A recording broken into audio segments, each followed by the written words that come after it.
Vous écoutez Être magnétique, épisode 7. Bienvenue sur ce podcast Être magnétique, je m'appelle Charlotte et je vous invite à me suivre dans un voyage intérieur pour libérer votre potentiel et transformer votre vie grâce à la loi de l'attraction. Mon but est de vous aider à vivre la vie que vous méritez et que vous avez toujours voulu en partageant avec vous les idées, les conseils et les techniques que j'ai utilisées pour changer ma vie et qui changeront la vôtre aussi.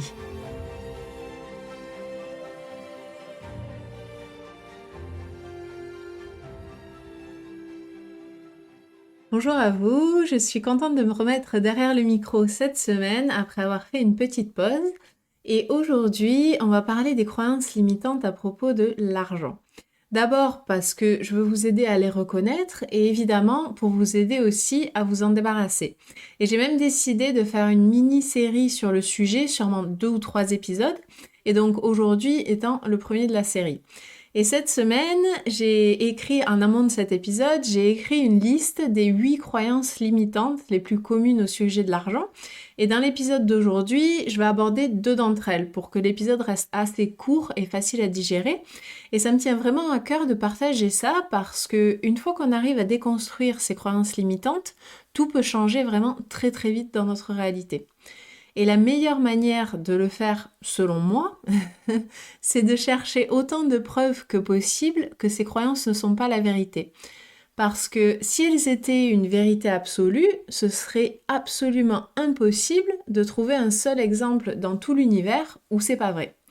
Ce serait le seul moyen de dire que telle ou telle croyance est vraie à 100%. Et donc, le processus que j'utilise pour me débarrasser de ces croyances, il est très simple. D'abord, je questionne leur véracité et ensuite, je cherche des preuves selon lesquelles ces croyances sont fausses. Et à partir du moment où on trouve un exemple contraire qui démontre que ce n'est pas vrai, alors on peut se demander pourquoi est-ce que je choisis de croire ça? Et aussi, pourquoi est-ce que la société, de manière générale, choisit de croire ça? Parce que vous n'êtes pas né avec des croyances limitantes à propos de l'argent. Quand on est enfant, on ne pense pas à l'argent. On ne se dit pas qu'il est rare ou qu'il faut se sacrifier pour en avoir. Mais par contre, en grandissant, on apprend de nos parents, des adultes autour de nous et de la société que c'est une ressource rare et difficile à obtenir ou que c'est mal d'avoir beaucoup d'argent, etc., etc. Donc aujourd'hui, on va parler de 2 croyances limitantes au sujet de l'argent et je vais vous expliquer comment je les déconstruis et j'espère que ça fonctionnera aussi bien pour vous que ça fonctionne pour moi.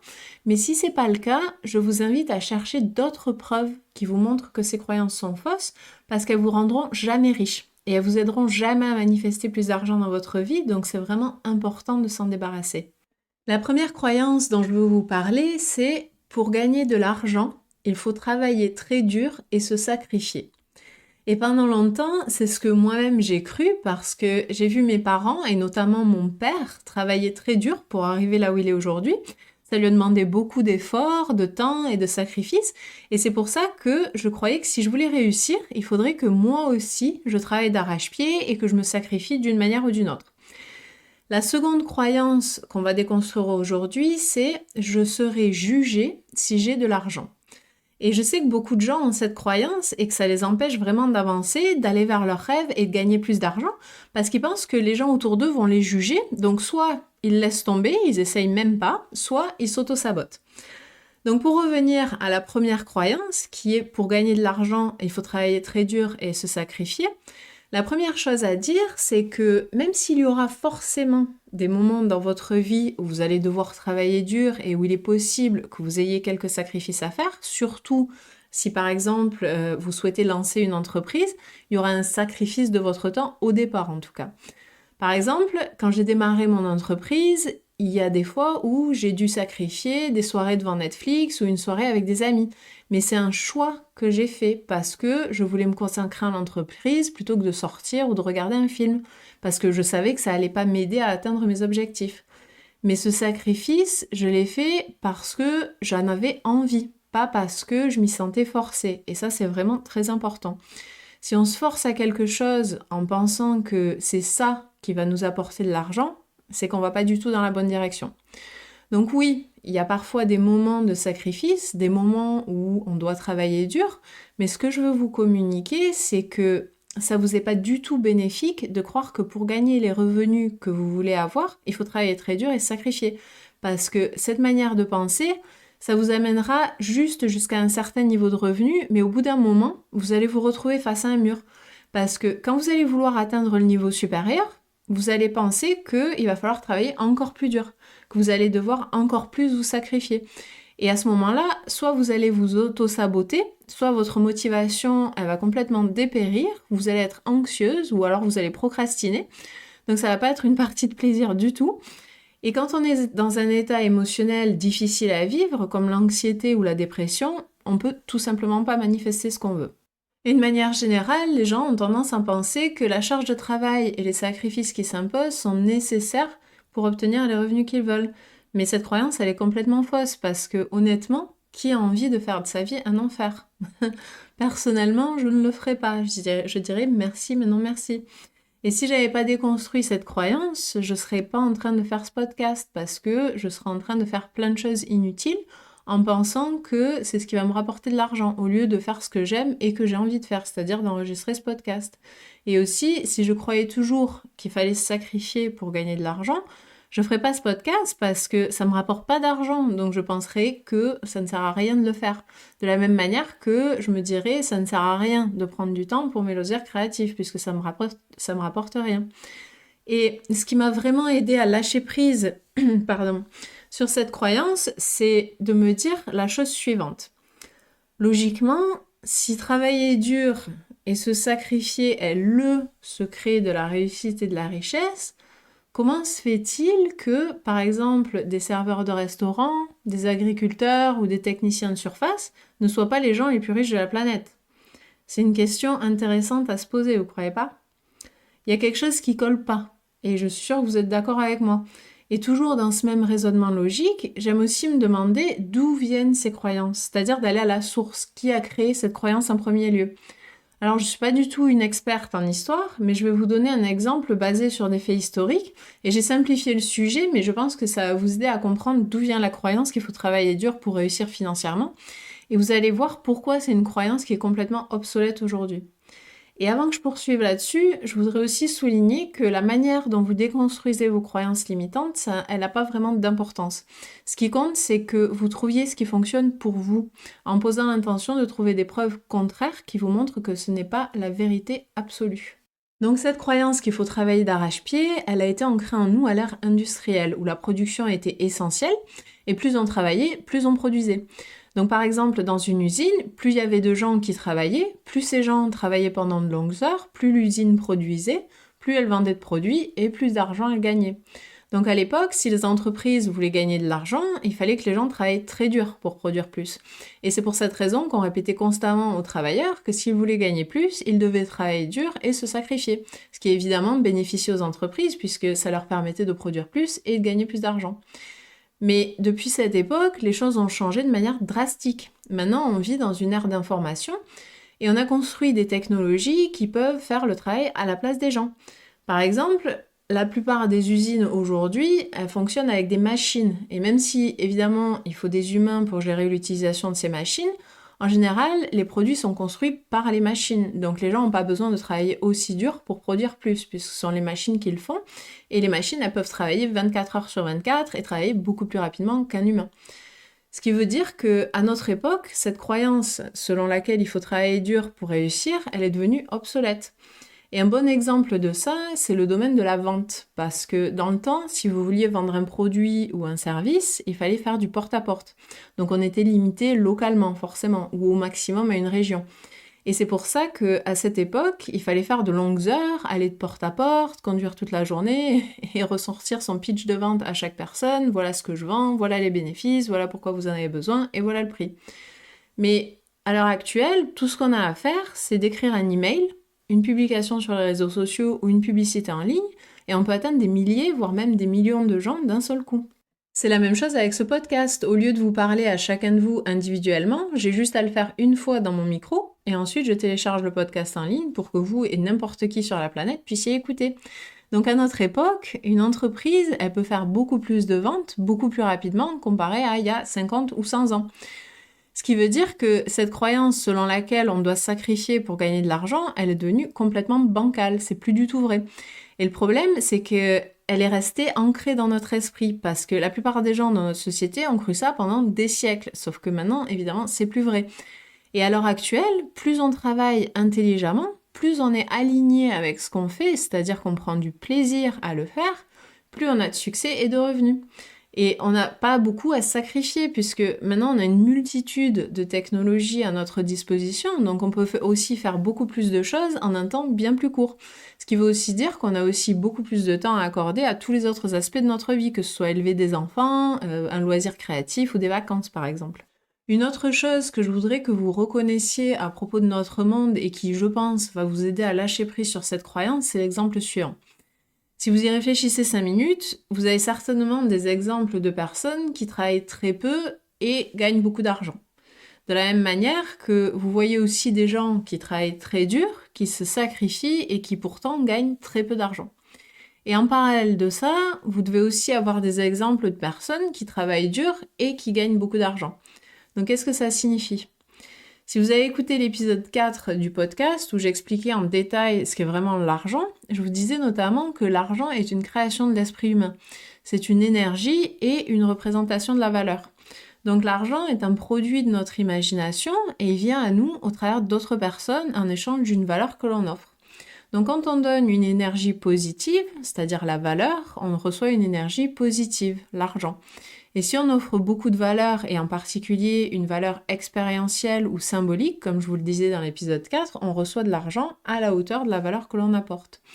Donc si vous avez une entreprise, tout le monde se fiche bien de savoir combien d'heures vous passez à créer cette valeur, parce que les gens ne vous paient pas pour les heures que vous avez passées à travailler derrière votre ordinateur, ils vous paient pour la valeur que vous apportez à leur vie ou à leur entreprise.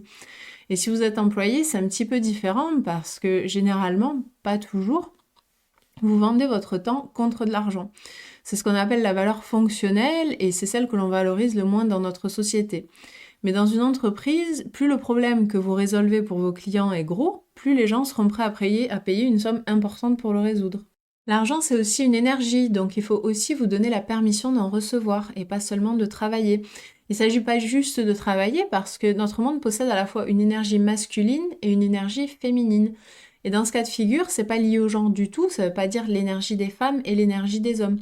Quand on parle d'énergie masculine, ça signifie, entre autres choses, l'action, le travail, alors que l'énergie féminine, c'est plutôt le repos et être ouvert à recevoir.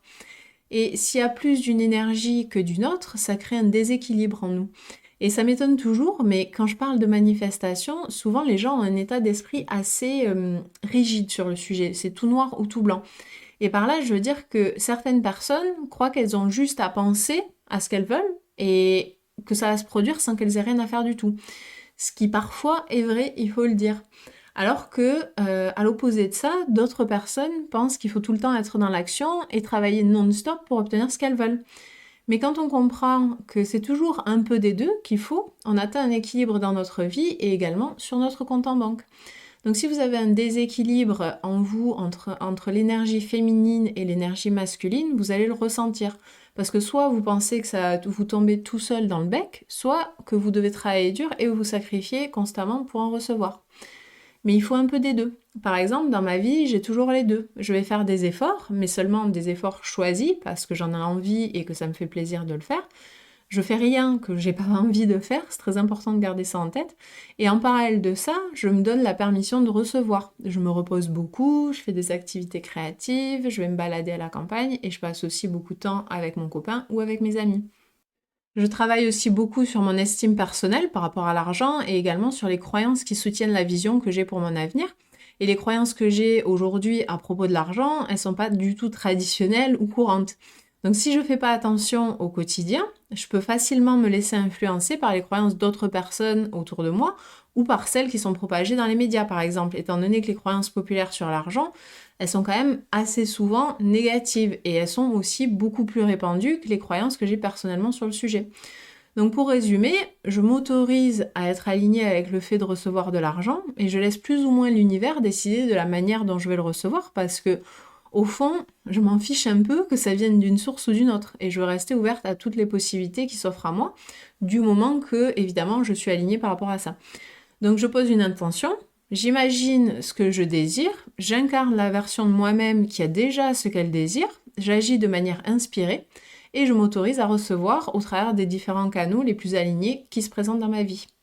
Je voudrais aussi mentionner une chose importante, et c'est que si vous croyez que vous devez travailler très dur pour recevoir de l'argent, cette croyance, elle est ancrée dans un manque d'estime personnelle, parce que au fond, ça veut dire que vous ne pensez pas mériter de recevoir de l'argent que vous désirez, à moins que vous ne prouviez que vous l'avez mérité en vous sacrifiant. Et c'est pour ça que c'est important de travailler sur votre estime personnelle, parce que autrement vous allez devoir vous sacrifier toute votre vie en travaillant, parce qu'une partie de vous-même veut pouvoir être en mesure de dire aux autres, cet argent que j'ai, je l'ai mérité parce que j'ai travaillé dur pour l'avoir. Mais réfléchissez-y 2 minutes, est-ce que c'est vraiment ce que vous voulez pour votre vie? À la place, pourquoi ne pas ressentir le fait que vous méritez de recevoir une abondance d'argent, même si vous travaillez très peu ou pas du tout pour l'obtenir? C'est pour ça que maintenant dans ma vie, je suis contente de travailler pour gagner de l'argent grâce à mon business, qui en fait est juste un canal parmi d'autres, mais je suis aussi tout à fait à l'aise avec l'idée de recevoir de l'argent sans avoir à faire quoi que ce soit, ou pas grand-chose pour le recevoir. Et je sais aussi que j'ai rien à prouver, et que je peux compter sur mon imagination, sur ma conscience créatrice, puisque je suis la créatrice de ma réalité. Et ça m'amène au sujet suivant, c'est-à-dire la seconde croyance dont on va parler aujourd'hui, à savoir je vais être jugée si je gagne de l'argent. Cette croyance, elle est vraiment délétère parce que personne n'a envie d'être jugé, personne n'a envie d'être rejeté et personne n'a envie d'être attaqué. Donc quand on a cette croyance, ça veut dire qu'on laisse les opinions des autres guider notre vie et donc on travaille dur, on se sacrifie, tout ça pour être bien sûr de montrer aux autres qu'on a mérité ce qu'on a. Et une petite histoire que je voudrais partager avec vous comme exemple pour vous montrer à quel point c'est inutile d'entretenir cette croyance. L'histoire, c'est que quand j'ai démarré mon entreprise, certaines personnes me jugeaient d'avoir ce rêve de gagner de l'argent par moi-même et d'en gagner beaucoup. Et je sais que ces gens ne croyaient pas que je pourrais gagner les revenus que je voulais gagner et donc, évidemment, ils me jugeaient. Et je sais aussi que j'ai été jugée quand j'ai pas réussi aussi vite que je le pensais ou que je le voulais au départ. Et quand j'ai commencé à gagner de bons revenus de manière vraiment très soudaine, qu'est-ce qui s'est passé? Là encore, certaines personnes à qui j'en ai parlé m'ont jugée au lieu de se réjouir pour moi. Donc à votre avis, pourquoi je préfère être jugée? Pour avoir de l'argent ou pour ne pas en avoir? Évidemment, je choisis la première option. Et la morale de l'histoire, c'est que quoi que vous fassiez, vous serez toujours jugé. Vous allez être jugé si vous n'avez pas d'argent et vous allez être jugé si vous en avez et aussi pour toutes les décisions que vous allez prendre dans votre vie. Vous serez jugé quoi que vous fassiez, que vous le vouliez ou non, il y aura toujours quelqu'un qui trouvera quelque chose à redire et qui vous jugera pour ce que vous avez, pour ce que vous faites ou pour ce que vous êtes. Donc franchement, autant faire ce qui vous rend heureuse parce que le jugement il sera toujours là de toute façon. Mais vous n'avez pas à le prendre en compte et à croire ce qu'on vous dit, ça c'est à vous de le décider. Et aussi, rappelez-vous quelque chose de très important, à savoir que lorsque quelqu'un vous juge, il ne faut pas le prendre personnellement parce que cette personne se juge en fait elle-même et ses propres défauts. Vous êtes simplement un miroir qui lui reflète ce qu'il ou elle n'aime pas chez elle. Donc en ce qui me concerne, maintenant ça ne me dérange pas du tout d'être jugée pour l'argent que je gagne parce que vraiment ça n'a aucune importance. La seule chose qui compte vraiment, c'est comment on se juge soi-même, et vous seul décidez de la manière dont vous allez vous juger. Sur ces belles paroles, c'est tout pour aujourd'hui, et je vous retrouve pour la seconde partie de cet épisode la semaine prochaine pour qu'on déconstruise ensemble d'autres croyances limitantes à propos de l'argent. Et si vous avez décidé de sujets que vous aimeriez que j'aborde ou des commentaires à faire à propos du podcast ou même juste une question, vous pouvez me laisser un commentaire sur YouTube si vous l'écoutez sur YouTube ou alors vous pouvez m'envoyer un message par exemple sur mon compte Instagram à être magnétique avec un tiré du bas entre les deux mots. Sur ce, je vous souhaite beaucoup de bonheur et de sérénité et je vous retrouve au prochain épisode. La loi d'attraction a changé ma vie et elle changera la vôtre aussi. Et si vous aimez ce podcast, ça me ferait vraiment chaud au cœur que vous me laissiez un avis et encore mieux si vous pouviez aussi le partager avec quelqu'un qui en a besoin dans sa vie. Si vous le souhaitez, vous pouvez également me contacter sur Instagram à être magnétique avec un tiré du bas entre les deux mots ou sur Facebook à être magnétique. À très vite et surtout prenez soin de vous.